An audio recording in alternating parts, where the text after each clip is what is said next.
FBI ang tulong ng Interpol para sa mas malalimang investigasyon sa 4 na taong naaresto dahil sa droga sa Makati at Bonifacio Global City kahapon.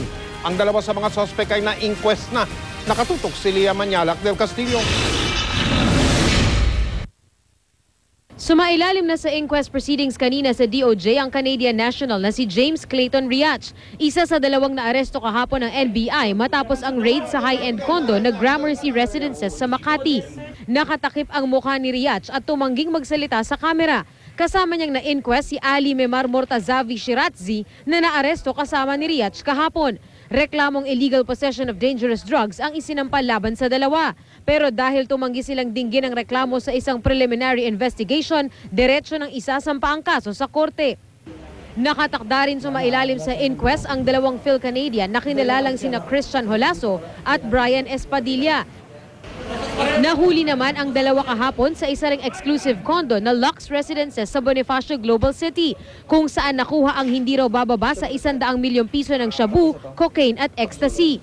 Inatasan na rin ni Justice Secretary Laila De Lima ang NBI na kunin ang travel records ng Phil-Canadian na si Barry Espadilla. Nagtataka ang NBI kung paanong nakalusot sa entry point ng bansa ito, gayong may kaso siya sa ibang bansa. Sa internet, ma'am, makita mo doon yung pag pinindot mo doon, makita mo agad yung mga pangalan nila doon. Nagkaroon sila ng record sa Vancouver, Canada. Yun namang isa, Filipino-Canadian siya. In fact, na-deport na siya papunta dito sa atin before. If you have not done so yet, let's get the travel records of these guys from BI. Kung gumamit sila ng, baka iba-iba rin naman.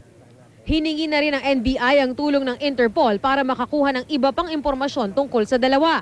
Lumalabas daw na sinusubukan ng grupo na mag-operate sa Pilipinas. Target daw kasi ng mga suspect na magsimula ng distribusyon sa Asia. Hinala pa ng NBI, konektado ang grupo sa isang Mexican drug cartel.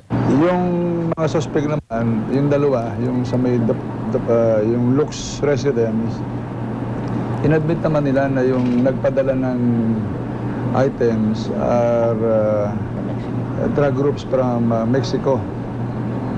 Through parcel ito, yung through parcels, and nakakonceal yun doon sa mga lalagyan na kahit x-ray ay hindi madidetect.